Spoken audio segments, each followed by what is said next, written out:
Alhamdulillah wa syukru ala ni'matillah. Ashhadu an la ilaha illallah wahdahu la syarikalah wa ashhadu anna Muhammadan abduhu wa rasuluh allazi la nabiyya ba'dah.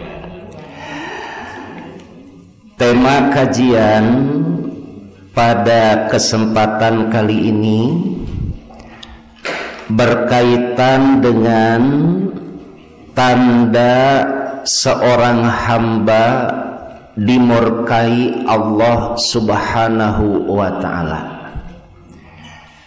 Dan sebagaimana yang kita maklumi bahwa dimurkai Allah Subhanahu wa ta'ala itu sangat kita mohon agar dijauhkan oleh Allah Subhanahu wa ta'ala, sebagaimana yang sering kita ucapkan pada saat membaca surat Al-Fatihah, yaitu pada ayat ghairil maghdubi alaihim.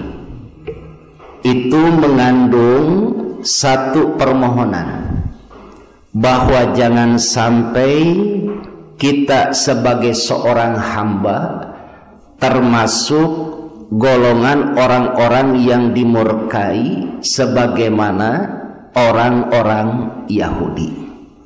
Sebab siapapun jika sudah dimurkai oleh Allah, maka sudah dipastikan akan mendapat kecelakaan dunia dan akhirat.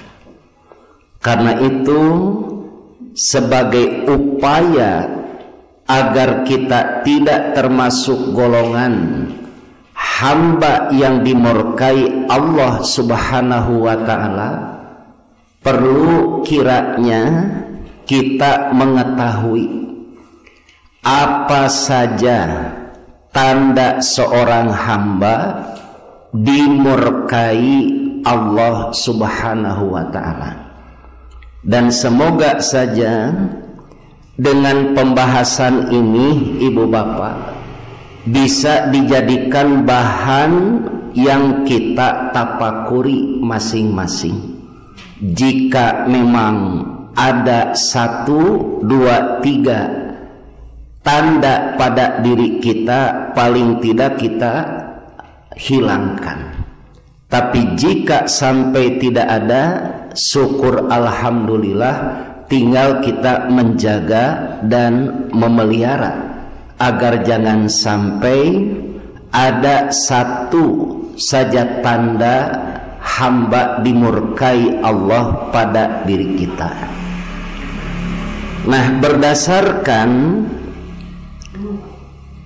penjelasan dan pemahaman dari para ulama bersumber dari Quran dan Sunnah, kurang lebih ada 9 tanda seorang hamba dimurkai Allah Subhanahu wa ta'ala.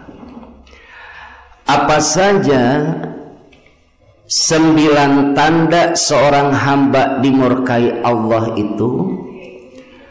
Yang pertama, ayyurzaqahun ni'mah wa yahrumuhu syukroha.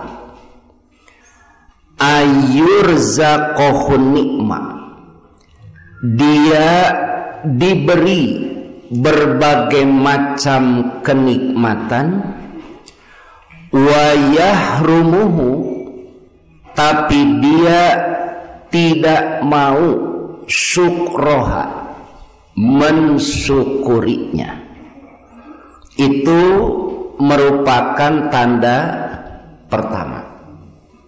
Maka jika kita simak ungkapan dari tanda pertama ini,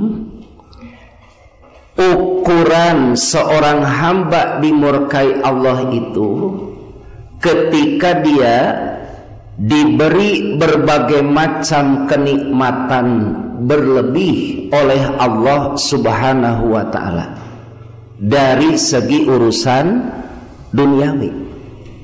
Harta benda terus bertambah, jabatan terus meningkat, kekuasaan semakin meninggi dan lain sebagainya. Namun di sisi lain, wayah rumuhu syukroha, dia tidak mau mensyukurinya, sehingga kenikmatan yang telah Allah berikan dia manfaatkan untuk menambah kedurhakaan, bukan menambah ketaatan. Maka inilah hadirin, dalam bahasa Quran, jika seorang hamba sudah diperlakukan Allah seperti itu, maka diistilahkan dengan sebutan istidraj. Artinya sungkunan. Paripaosna diasor we ku Allah teh. Naon kahoyong tina kadunyaan ku Allah dipaparinkeun. Apapun yang dia inginkan dari duniawi dengan mudah dia dapatkan dari Allah, malah cenderung tidak ada kesusahan. Dan itu yang disebut dengan istidraj. Makanya di dalam Quran surat Al-A'raf ayat 182 sampai ayat 183 Allah telah menerangkan wallazina kazzabu biayatina, dan orang-orang yang mendustakan ayat-ayat kami, sanastadrijuhum, yang diartikan nanti kami akan menarik mereka dengan berangsur-angsur ke arah kebinasaan. Min haitsu la ya'lamun, dengan cara yang tidak mereka ketahui. Kenapa sampai ada ungkapan dari Allah min haitsu la ya'lamun? Karena apa yang mereka dapatkan itu tidak disadari dan dianggap menjadi sumber malapetaka. Tapi mereka menganggap apa yang mereka terima itu adalah kebaikan.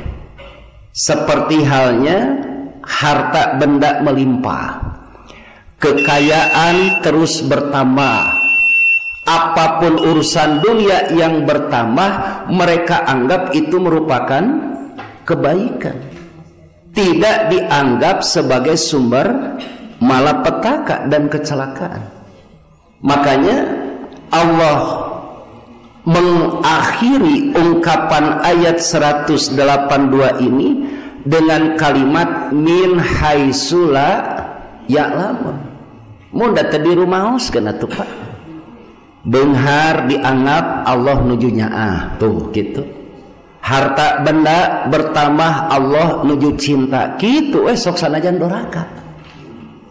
Jadi dianggap ayat apa yang mereka terima dari Allah itu kebaikan. Padahal di sisi lain Allah sengaja seperti itu merupakan bentuk istidraj. Allah memberi apa yang mereka mau, tapi mengantarkan mereka pada kecelakaan. Dan itu yang disebut istidraj, sungkunan. Makanya di dalam surat At-Taubah Pak, ayat 55 Allah telah memperingatkan kepada Nabi, la tu'jibka, janganlah engkau merasa tertarik, bi amwalihim wa auladihim, terhadap harta benda mereka, dan termasuk turunan mereka. Tianggangna ibu bapak Nabi tetos diwanti-wanti ulah gampil kabitaan kuningal jalma kupur jalma munafik anu daroraka ku Allah dunyana dijemarkeun gitu. Jangan merasa dulu tertarik.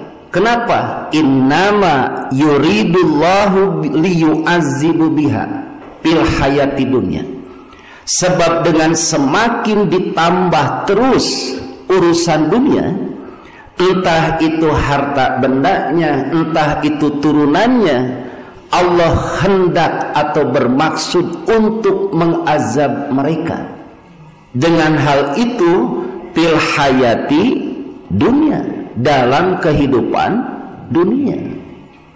Jadi sengaja Allah terus berikan keduniaan yang mereka inginkan, yang mereka mau, agar mereka pada akhirnya mendapatkan kecelakaan. Seperti halnya kisah Korun ibu bapak. Korun pan cilakan atet kuka bengharanana tete. Sampai dia merasa bahwa kekayaan yang dia miliki itu hasil dari jerih payah dan kepintarannya, sehingga menjadi orang yang kaya. Tetapi justru kekayaan yang Korun terima menjadi malapetaka dan sumber kecelakaan dirinya pada hari kiamat.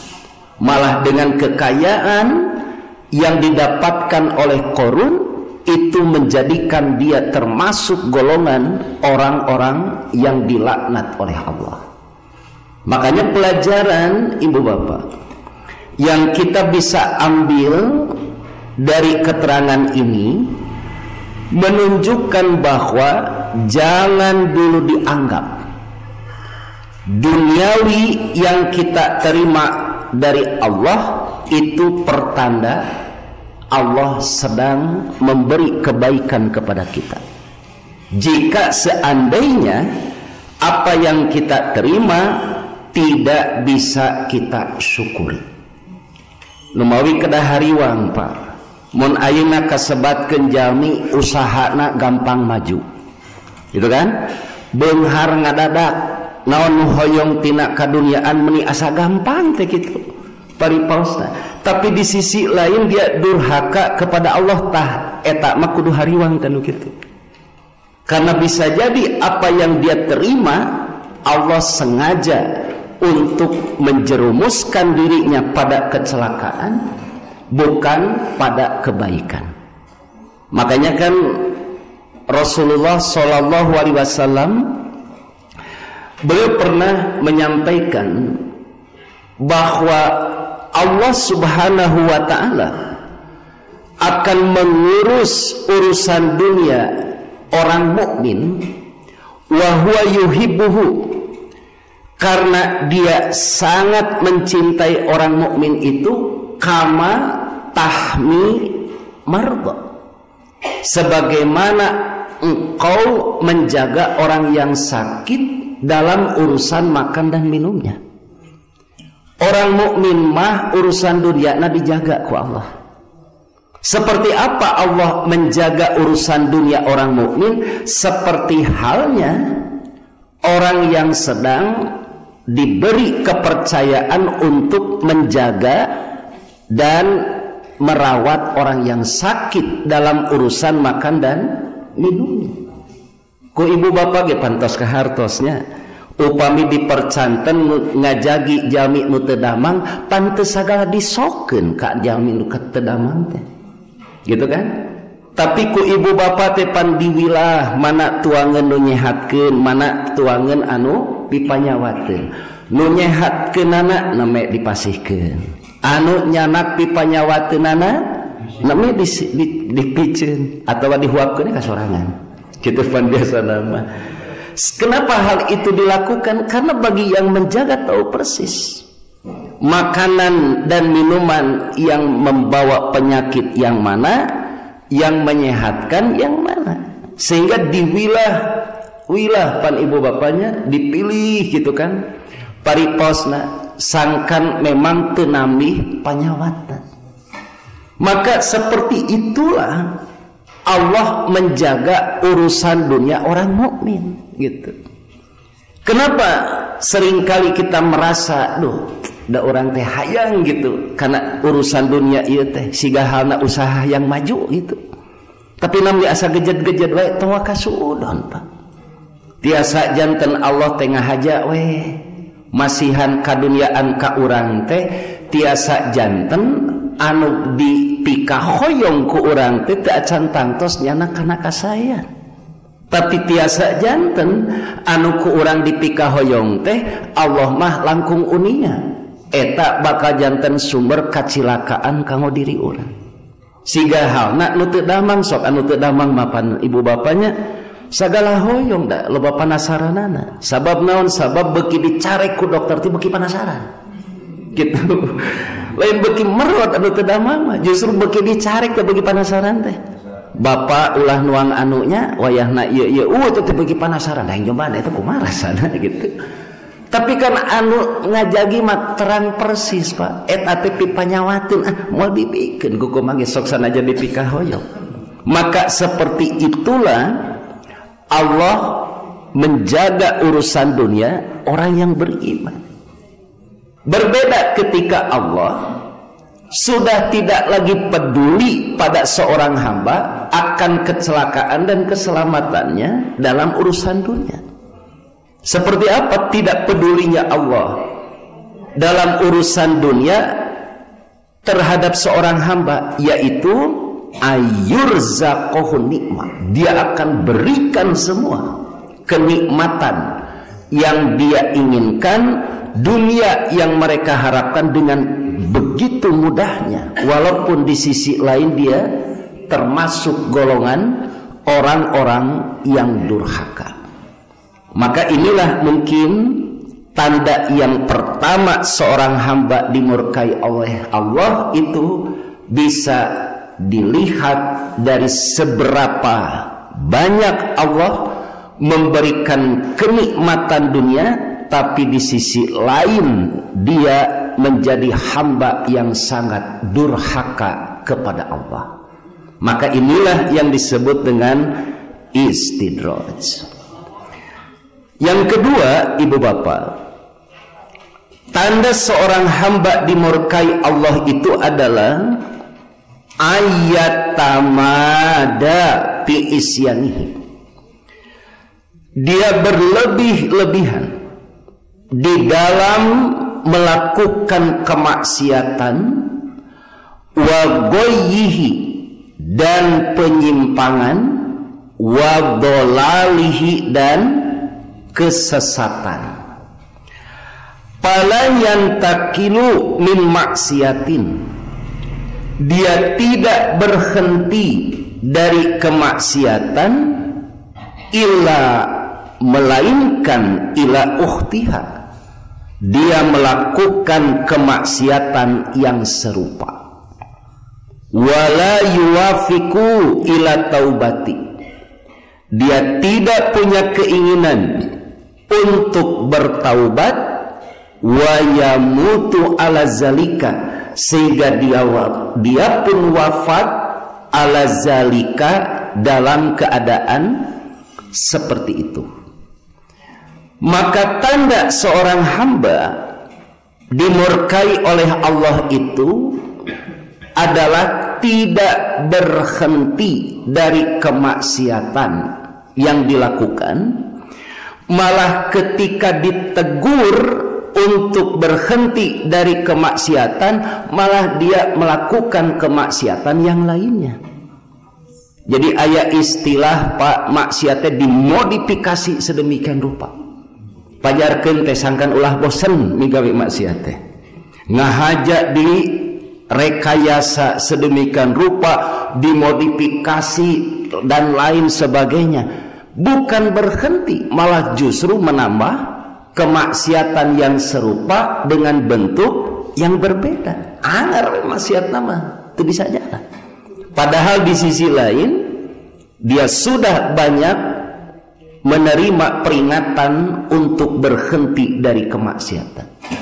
Wala yuwafiqu ila taubah, malah dia tidak ada keinginan kuat untuk melakukan taubat gitu. Da apal gitu maksiat dosa gitu kan. Teras tos seueur jalmi nu ngemutan sok atuh geura tobat. Apal kudu tobat teh. Tapi na ieu hate mah dikeuna hese gitu. Berat we bade tobat teh ibu bapak. Wa yamutu ala zalika, sehingga dia pun wafat dalam keadaan seperti itu. Artinya wafat dalam keadaan berbuat kemaksiatan. Dan ini yang disebut dengan su'ul khotimah. Jadi awon kaakhirnakeun. Kenapa disebut su'ul khotimah? Sabab amal terakhirna nuju maksiat. Nah gitu. Husnul khotimah karena amal terakhirnya ada dalam ketaatan. Nah itu bedanya su'ul khotimah dan husnul khotimah. Jadi bukan dilihat dari segi seperti apa keadaan seseorang itu wafat, tetapi lihat amal terakhir yang dia lakukan sebelum dia wafat. Jadi ulah aya ukuran husnul khotimah mun mautna siga nu bade kulem. Name upami ninggal nuju maut molotov panon banyak. Kesan luat leet gugurubugan teh teh suul khotimah tan kitu. Bukan dari sana diukur suul dan husnul khotimah itu. Tapi suul khotimah, husnul khotimah itu diukur amal terakhir yang sedang dia perbuat dalam urusan apa? Apakah maksiat ataukah ketaatan? Nah, bagi orang yang sudah dimurkai Allah, dipastikan wafatnya ada dalam kemaksiatan. Kenapa hal itu bisa terjadi? Karena memang kemaksiatan yang dia lakukan sebelumnya tidak bisa diberhentikan. Malah justru kemaksiatan yang ada dia terus perbuat dengan kemaksiatan yang baru, sehingga akhirnya dia pun wafat dalam keadaan seperti itu. Makanya Allah telah memberikan wasiat wala tamutunna illa wa antum muslimun, dan janganlah engkau wafat melainkan dalam keadaan muslim. Artinya kemusliman itu wajib kita jaga, kita pelihara. Ketaatan itu wajib kita jaga, kita pelihara. Karena memang keadaan wafatnya kita itu tergantung kebiasaan kita pada saat kita masih hidup. Mun biasana maksiat eta teh mah jauh mau teh kitu we gitu. Dan dina kayan seperti kitu. Lamun biasa dina ketaatan, insya Allah wafat pun dalam ketaatan. Maka inilah yang kedua tanda seorang hamba dimurkai Allah. Dia sudah biasa melakukan kemaksiatan, tidak bisa berhenti, dan tidak ada keinginan kuat untuk bertaubat, sehingga akhirnya ajal pun segera menjemput. Allah dalam Quran surat Al-An'am ayat 44 telah menyampaikan, falamma nasu ma zukiru bihi, maka ketika mereka melupakan peringatan yang telah diberikan kepada mereka, patahna alaihim abwaba kulli syai'in, kami pun membukakan semua pintu kesenangan untuk mereka. Hatta iza farihu bima utu, sehingga ketika mereka bergembira dengan apa yang telah diberikan kepada mereka, akhaznahum baghtatan, kami siksa mereka secara tiba-tiba, Faizahum mublisun, maka ketika itu mereka terdiam putus asa. Maka ayat ini mengisyaratkan kenapa orang sampai terlena dalam kemaksiatan sehingga tidak terpikir untuk bertobat. Karena memang dia terlena karena kekayaan dan harta benda serta duniawi yang sengaja Allah bukakan untuk mereka dengan begitu lebar. Kenapa hal itu terjadi? Nasu mazzukiru bihi, karena mereka telah melupakan peringatan yang telah diberikan kepada mereka. Jadi aya istilah kuring teu salat oge da beunghar anger tah eta. Nu jadi jongjonna teh tah eta tah. Paribasa keur naon ibadah ka Allah. Gitu kan? Pariposna beunghar nuju harta bana nambah usaha jalan lancar. Tidak ada apa-apa gitu. Itu yang menyebabkan orang sampai tidak terpikir untuk bertobat. Karena mereka menganggap bahwa apa yang mereka terima itu baik-baik saja. Tidak ada apa-apa yang mesti dikhawatirkan dan yang mesti ditakutkan. Makanya Allah menyampaikan dalam ayat ini, "Falamman nasu mazzukiru bihi." Justru sengaja Allah bukakan kepada mereka pintu kesenangan agar mereka semakin melupakan apa yang telah diperingatkan kepada mereka. Numawitah ibu bapak, ku ayat ieu mah Allah ge tos ngawartosan. Hoyong beunghar teh kudu kumaha gitu. Nya.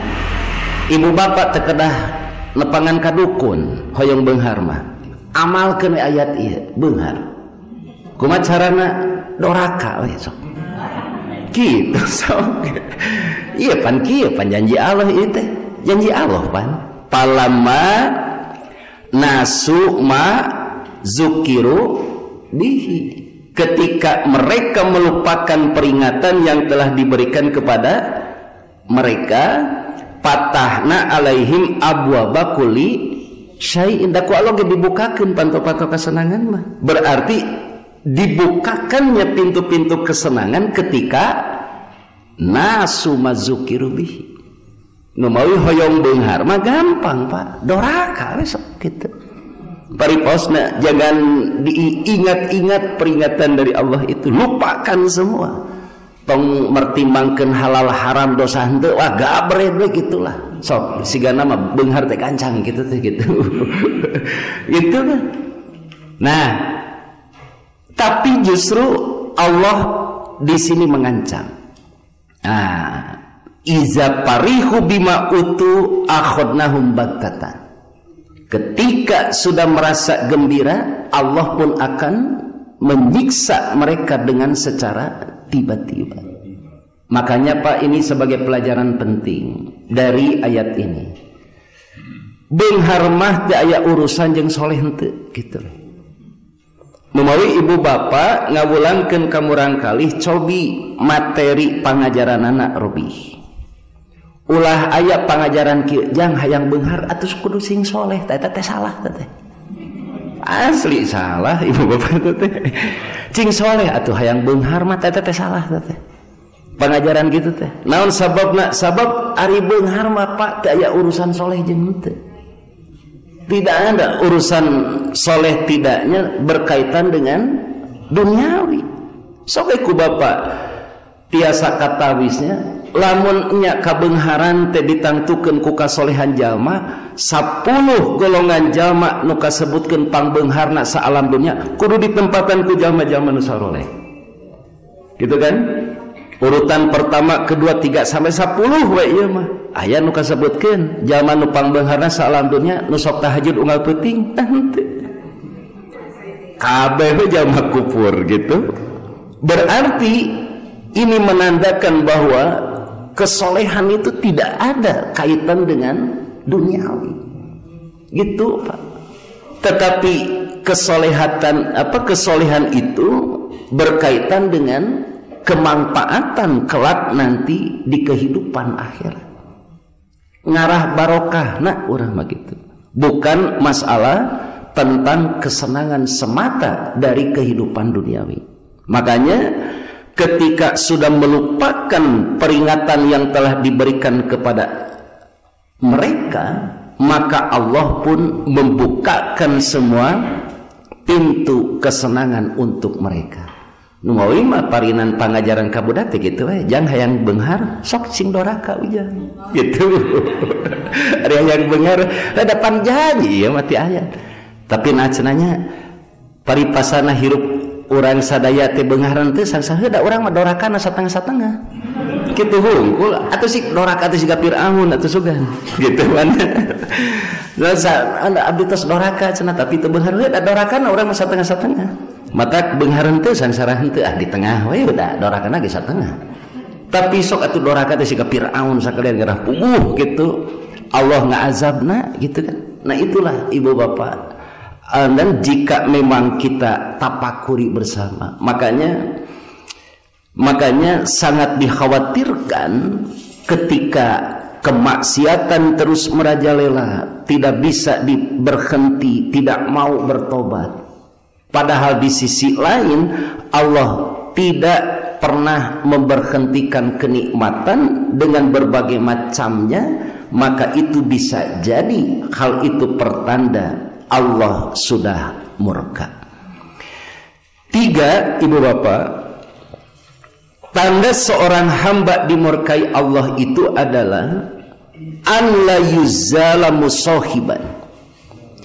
Dia tidak berhenti bersahabat li ahlil isyan dengan kelompok orang-orang pelaku maksiat, mujaniban, tapi dia berjauhan li ahlil iman dengan kelompok orang-orang yang beriman.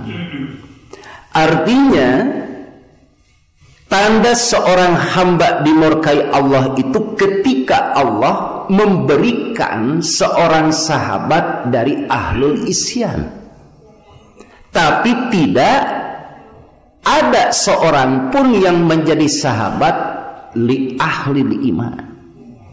Jadi boga sobaten di kalangan anu tukang maksiat hugul gitu. Ari sobat anu soleh sesama mukmin itu tidak ada seorang pun yang menjadi sahabat atau menjadi teman dekat. Maka bisa jadi hal itu Allah sudah murka kepada dirinya sebagai seorang hamba. Karena jika Allah sudah mencintai seorang hamba, maka Allah pun akan mengirim seorang sahabat dan teman serta kerabat itu dari kelompok ahlul iman, nu arariman anu saroleh gitu. Malah kan Nabi sampai menyatakan ar-rajulu ala dini khalili, bahwa seseorang itu tergantung agama sahabatnya. Maka bisa kita bayangkan bahwa seorang sahabat, teman dekat itu sangat berpengaruh terhadap kepribadian seseorang. Makanya jika Allah sudah murka kepada seorang hamba, dia akan kirim para sahabat dari ahlul isyan. Nepikeun karek tobat teh dicarek ku babaturan akewe atuh mabok sapoe we deui tuh kitu we terus diolona teh ya teh rek ditobateun mungkin kata jadi eta ku alatan babaturan deket gitu kan yang sering menghalang-halang dirinya untuk selalu bertobat kepada Allah Subhanahu wa ta'ala. Makanya ibu bapak kedah syukur alhamdulillah upami urang sosobatan teh dibeungkeut tina majelis taklim itu tina pangaosan gitu kan, dari kajian nepikeun ka akhirna urang gaduh sobat tina kajian tina majelis taklim. Karena bisa jadi hal itu pertanda Allah mencintai kita. Margi upami Allah tos mika benuk ka diri urang mah tah sobat teh lain di kalangan jalma-jalma nu saroleh, tapi justru banyaknya para sahabat itu dari kalangan ahlul isyan. Nu datang ka imah orang teh mararaboh gitu, mun tiap kali ngajak maksiat upi aruseunana nah nu daratan nu kararieu ieu kitu mujaniban li ahlil iman, sambil dia pun sangat berjauhan dengan kelompok orang-orang yang beriman. Makanya ketika persahabatan ibu bapak dijalin dengan dasar kemaksiatan, maka hal itu akan menjadi sesuatu yang sangat disesali nanti pada hari kiamat kelak. Ibu bapak bisa baca dalam Quran surat Al-Furqan ayat 27 sampai ayat 29. Ketika orang-orang zalim mereka menggigit dua tangannya untuk menggambarkan penyesalan yang sangat begitu besar yang telah menjadikan seseorang sahabatnya ketika di dunia, tetapi laqad adallani ani zikri, sahabat atau teman akrabku itu telah menyesatkan aku dari Al-Quran ba'da ija'ani, ketika Al-Quran itu telah datang kepadaku. Makanya wajar nanti pada hari kiamat kelak mereka akan bertengkar di hadapan Allah, saling menyalahkan. Tah gitu Pak, numawinya kedah syukur alhamdulillah upami urang sadaya ibu bapaknya masih keneh gaduh sobat ti kalangan orang-orang beriman dan soleh. Kula wargi saroleh itu pertanda Allah mencintai kita, karena jika tidak akan keadaannya sangat berbalik. An la yuzalamu sahiban li ahlil isyan mujaniban li ahlil iman. Yang keempat, tanda seorang hamba dimurkai Allah itu adalah an la yuhafidho, dia tidak menjaga ala faraidillahi, kewajiban-kewajiban kepada Allah, wa arkanidin, dan terhadap rukun-rukun agama. Fala tarahu, dia tidak menganggap illa mutahawinan, melainkan menyepelekan, nyapirakeun kana urusan kewajiban, tidak punya perhatian besar terhadap urusan agama dan ibadah. Nu penting mah gawe weh, tah gitulah. Adapun kewajiban terhadap urusan agama itu terkadang dia abaikan, terutama bis solati, dalam hal urusan solat dianggap enteng. Urusan solat tidak menjadi prioritas dan tidak menjadi sesuatu kewajiban ibadah solat itu sesuatu yang diutamakan. Mutakasilan anha, dia merasa malas untuk melakukan solat. Mudayyi'an, dia mengabaikan li hukukillah, hak-hak Allah, wa hukuki ibadihi, dan hak-hak sesama hambanya. Goiro mubalin, tanpa memperdulikan, biawaki bizalika, akibat akan hal itu, di dunia wal akhirah, baik di dunia maupun kelak di akhirat. Artinya sudah hilang rasa khawatir, rasa takut dari meninggalkan kewajiban-kewajiban kepada Allah. Jadi menta salat hari-hari gitu. sugan gitu, aya rasa sieun mun teu salat sieun kumaha. Nah gitu. Tapi dia merasa nyaman dengan meninggalkan kewajiban dirinya kepada Allah, terutama dengan kaitan urusan agama dan khususnya salat. Tah eta teh tanda ibu bapak mun kitu. Allah sudah murka kepada dirinya.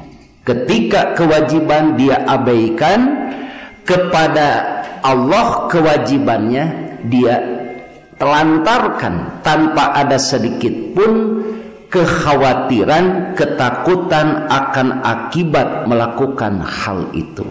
Makanya dalam surat Al-An'am ayat 125 Allah telah menyampaikan, "Pamayyuridillah ayyahdiyahu yashrah sadrahu lil Islam." Ketika Allah sudah bermaksud kepada seorang hamba untuk mendapatkan hidayah, yashrah sadrahu lil Islam. Daku Allah ge dijemarkeun atuh hatena dengan sangat begitu mudah untuk menerima Islam.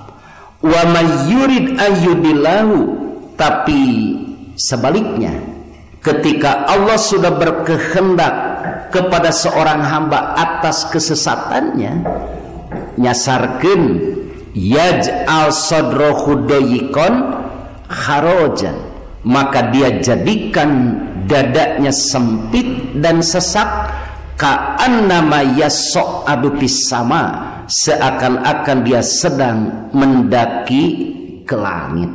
Numawita ibu bapak tiasa diraraoskeunnya, upami dikersakeun urang teu acan salat di awal waktu, hate teh asa tegeuneuh gitu kan nya, asa gaduh kapiat. Eta teh hiji tawis ibu bapak, Allah masih mencintai kita. Sabab upami Allah tos murka ka saurang hamba mah bujang-bujang diengke-engke teu salat wae hare-hare we. Nah, tiis we kitu paribasana, sugan aya sieun, sugan aya kahariwang, hatena teh hare-hare we. Malah pas diajak untuk melakukan kewajiban terutama salat, mutakasilan, dia pun melakukan dengan malas.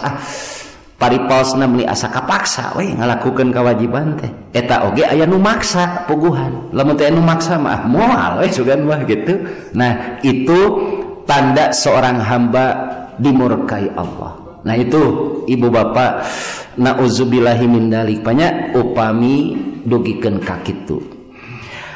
5 ibu bapak, tanda seorang hamba dimurkai Allah itu adalah ayyabghadha nasihata, dia membenci nasihat, wa yakrahun nasiho, malah dia tidak senang kepada orang yang memberi nasihat.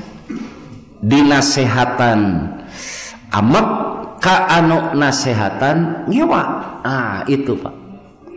Wa ta'khuduhu izzata bil ismi, malah tumbuh kesombongannya untuk berbuat dosa. Iza umiru bima'rufin wa nuhyi 'anil munkar, ketika diperintah untuk melakukan kebaikan dan dicegah untuk melakukan kemunkaran, bujeng-bujeng taat nu aya beuki ngahajakeun. Nah, itu gambaran orang yang sudah dimurkai Allah Subhanahu wa ta'ala.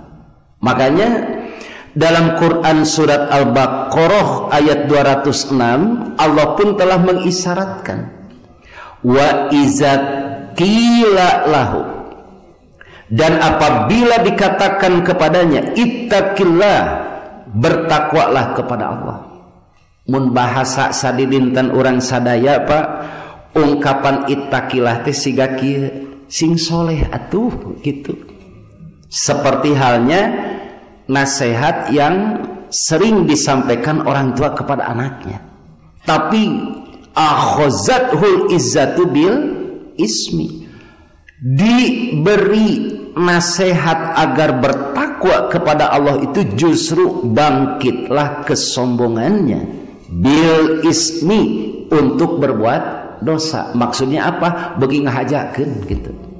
Bujeng-bujeng nurut, bujeng-bujeng ngagugu kana nasihat nu aya langkung ngahajakeun dalam berbuat dosa dan kemaksiatan. Maka pahasbuhu jahannam, maka pantaslah baginya neraka jahanam, wala bi'sal mihad, dan sungguh jahanam itu tempat tinggal yang sangat buruk. Numawi cobi we ku ibu bapak raraoskeun naha abdi teh lebet keneh ka jalmi nu dipika cinta ku Allah atanapi henteu, raraoskeun mun aya nu nganasehatan ka urang kitu we. Kalau seandainya kita dengan lapang dada menerima nasihat, malah berterima kasih nganuhunkeun ka jalmi nu maparinan nasihat, berarti itu tanda Allah masih cinta. Karena jika sudah tidak cinta, ayat godok nasihata wa yakrahu nasiho, dia benci terhadap nasihat dan tidak senang kepada orang yang memberi nasihat. Itu tanda kelima, Pak, seorang hamba dimurkai Allah. 6. Ayu adi ahlal iman, dia menentang dan melawan orang-orang beriman. Wa yuwali ahlal isyan, tapi dia membela dan menolong orang-orang pelaku atau golongan orang-orang maksiat. Ari kajalma mukmin wani ngalawan gitu, malah berani menentang. Tapi kelompok orang-orang kufur, orang-orang munafik, dia membela dengan sepenuh hati. Maka itu menjadikan pertanda Allah sudah murka kepada hamba yang dimaksud. Makanya dalam Al-Mujadilah ayat 22 Allah telah mengisyaratkan dengan ungkapan la tajidu qauman, engkau Muhammad tidak akan mendapatkan suatu kaum yu'minuna billah wal yaumil akhir, yang beriman kepada Allah dan hari akhirat, yuwaduna, berkasih sayang, silih bela, silih mika cinta, silih mika nyaah gitu. Dengan siapa? Man haddallaha wa rasulahu, dengan orang-orang yang menentang Allah dan Rasulnya. Jadi melalui ayat ini Allah telah menyampaikan suatu kemustahilan. Orang yang benar-benar beriman serta jujur dalam keimanannya mau saling menyayangi dan mencintai dengan orang-orang yang sudah jelas menentang Allah dan Rasulnya. Makanya dengan ayat ini pun menjadi bahan yang kita tapakuri. Jika ada orang yang mengaku dirinya beriman kepada Allah, mengaku beriman ka Rasulullah karena Quran, tapi nu dibela toh-tohanana orang-orang yang sudah menentang jelas Allah dan Rasulnya, tete wajib dipertanyakan keimananana. Karena orang munafiklah yang bersikap seperti ini. Ari kajama mukmin ngajejeleh gitu, ka nunggu sepuguh naon orang kafir yang menentang Allah dan Rasulnya meni dialus-alus jeung dibela-bela. Itulah satu di antara tanda Allah sudah murka kepada orang seperti itu. Ayu adi ahlal iman wa yuwali ahlal Islam. Jadi dia menentang orang-orang beriman, malah justru dia membela dengan sepenuh hati kelompok orang-orang kafir yang menentang Allah dan Rasulnya. Itu tanda ke-6 seorang hamba sudah dimurkai Allah. 7, ibu bapak, ayat tasoffa, dia memiliki sifat bima yakrahuhullahu, sesuatu yang Allah membencinya, minas sifat, di antara sifat-sifat yang ada. Artinya menurut ungkapan poin 7 ini, ya, tanda seorang hamba dimurkai Allah itu ketika ada sifat-sifat yang tidak disenangi Allah, sulit untuk dihilangkan, walaupun dengan berbagai macam cara, seperti kal-kizbi, seperti berbohong, menipu, khianat, gibah, namimah, dan lain sebagainya. Itu kan sifat-sifat yang dibenci oleh Allah, gitu. Geus apal ngabohong doraka, ngabohong kene, gitu. Khianat, sudah tahu mendapatkan laknat, isuk begitu. Khianat deui jeung korupsi, gitu. Padahal geus apal teh. Tetapi hal-hal itu sulit untuk dihilangkan dari dirinya, padahal di sisi lain pelajaran ilmu sudah banyak yang disampaikan, tapi eta ku sifat eta teu bisa leungit, gitu. Khianat, menipu, berbohong, namimah, itu sulit untuk dihilangkan. Maka bisa jadi jika keadaannya seperti itu, Allah sudah murka kepada dirinya. Makanya ibu bapak, ya, dengan adanya kajian-kajian seperti ini, paling tidak bisa membersihkan sifat-sifat jelek yang Allah tidak senangi dari dalam diri kita. Kenuyos ibu bapak, nu penting mah ngaos we heula angkat gitunya. Kena ke dina pangaosan bade tunuh bade henteu, nu penting hate jadi bersih we beres ngaji kitu we. Deka harti dek henteu, nu penting mah paribasana sing bersih we hate teh kitu. Nu tadina ti bumi, waduh kakotoran ieu hate teh nya ku pirang-pirang kokotor sifat-sifat anu kotor, paling tidak ku ngaos sapertos kieu mah kakikis tah sifat-sifat awan eta teh sehingga dugikeun ka ical ti urang sadaya. Tak kitu hungkul ibu bapak, karena apabila tidak bisa dihilangkan sama sekali, maka itu bisa menjadi pertanda Allah sudah murka. 8 ibu bapak, ya, dalilnya ya bisa dibaca lah. Ayakuna sa'yahu lidunya hasisan. Nah, ini yang paling mengkhawatirkan, ya. Hasisan, dia berusaha, berupaya untuk dunia, hasisan dengan cara rajin, nah gitu kan, dengan tekun dan lain sebagainya. Wa huwa ghafilun an amril akhirati, tapi dia sangat lalai dari urusan akhirat. Aya istilah banyak, keur dunya mah aya waktu wae, keur ngaji waktu. Nah gitu, untuk dunia dia korbankan semuanya, pikiran, tenaga, keilmuan dan lain sebagainya. Keur urusan akhirat meuni teu disengsarkeun acan sakedik oge. Itu bisa jadi pertanda bahwa Allah sudah murka. Ketika umur yang Allah telah berikan, waktu dan kesempatan yang telah Allah sediakan tidak disisakan untuk kepentingan akhirat, tapi dia habiskan semua untuk kepentingan dunianya tanpa memperdulikan bekal kelak yang harus dibawa ketika menghadapi kehidupan akhirat. Jadi aya istilah keur dunya mah nyalse wae, kanggo akhirat mah sibuk wae teh eta hungkul. Nu mawi saur Buya Hamka teh amanya lamun kasebutkeun aya jalma diajak ngaji sibuk jeung sibuk wae. Cek Buya Hamka mah tak urang teh nu ngaji teh dianggap tuk ngalalangur kabeh oge.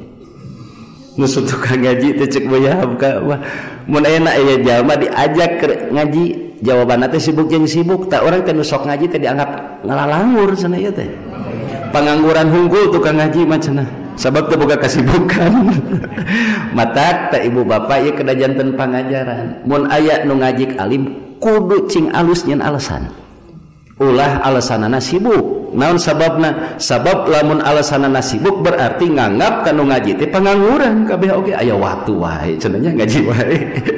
Pangangguran kitu ceuk Buya Hamga mah gitu. Makanya ya syukur alhamdulillah lah kalau seandainya kita masih menyempatkan waktu untuk kehidupan akhirat, untuk bertadarus di samping kita berusaha untuk mencari karunia Allah dari dunia ini. Tidak sampai dihabiskan waktu itu, tapi paling tidak kita sisakan sebagian untuk kepentingan akhirat. Insya Allah itu pertanda Allah masih cinta. Makanya Nabi dalam sabdanya beliau menggunakan ungkapan sabdanya itu dengan abdud dinar wa dirham.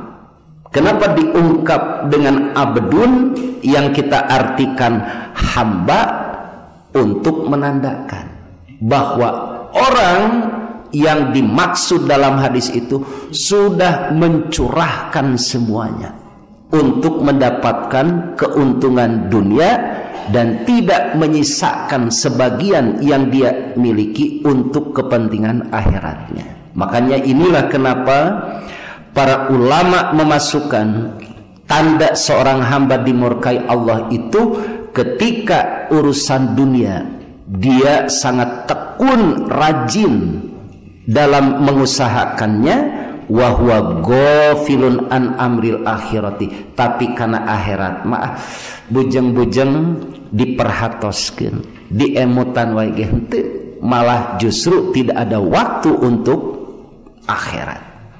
9 terakhir ibu bapak, tanda seorang hamba dimurkai Allah itu adalah ayyakuna bazi alisan, dia mempunyai kejelekan lisan, khobisan, buruk, kozapan, mudah menuduh yang bukan-bukan, zoliman dan mengandung kezoliman.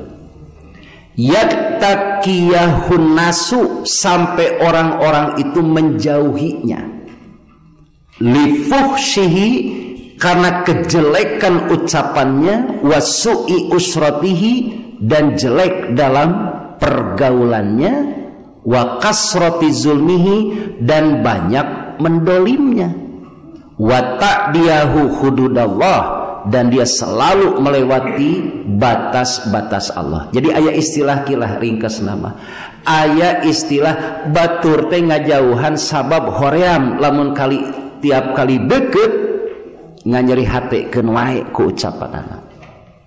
Mun tiap kali deket kalakuanana matak nganyeri wae, mending jauh wae gitu.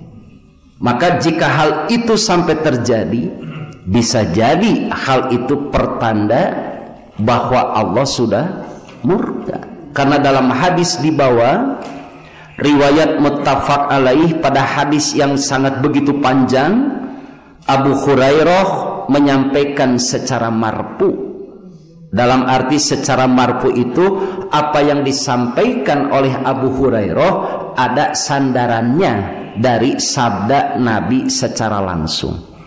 Nah, kalau kita baca hadis ini, ketika Allah membenci seorang hamba, dia akan memanggil malaikat Jibril, kemudian memberitahukan kepada malaikat Jibril, inni ubagidu fulanan fa'abgidhu, sesungguhnya aku membenci si fulan, maka bencilah engkau kepadanya. Nah, malaikat Jibril teh sami we mika benci ka eta hamba, sampai pada akhirnya malaikat Jibril pun memanggil semua makhluk yang ada di langit serta di bumi dan memberitahukan bahwa Allah telah membenci seseorang, lalu bencilah oleh kalian, sehingga pada akhirnya kebencian kepadanya itu diletakkan di muka bumi ini. Akhirnya ku jalma teh pada ngajarauhan we gitu, heudah goreng gitu manehna. Makanya ya syukur alhamdulillah Pak ya, jika saudara kita orang lain masih merasa nyaman dekat dengan kita, karena itu bisa jadi Allah masih mencintai kita. Makanya mudah-mudahan dari 9 tanda ini tidak ada satu pun ada pada diri kita. Karena jangankan 9 ibu bapak, satu saja dari 9 ini ada pada diri kita, tentu hal itu akan menjadi kecelakaan bagi diri kita. Itu saja mungkin ibu bapak yang bisa disampaikan, semoga ada guna dan manfaatnya. Aqulu qouli hadza wa astaghfirullah li wa lakum. Rabbana atina fid dunya hasanah wa fil akhirati hasanah wa qina azabannar.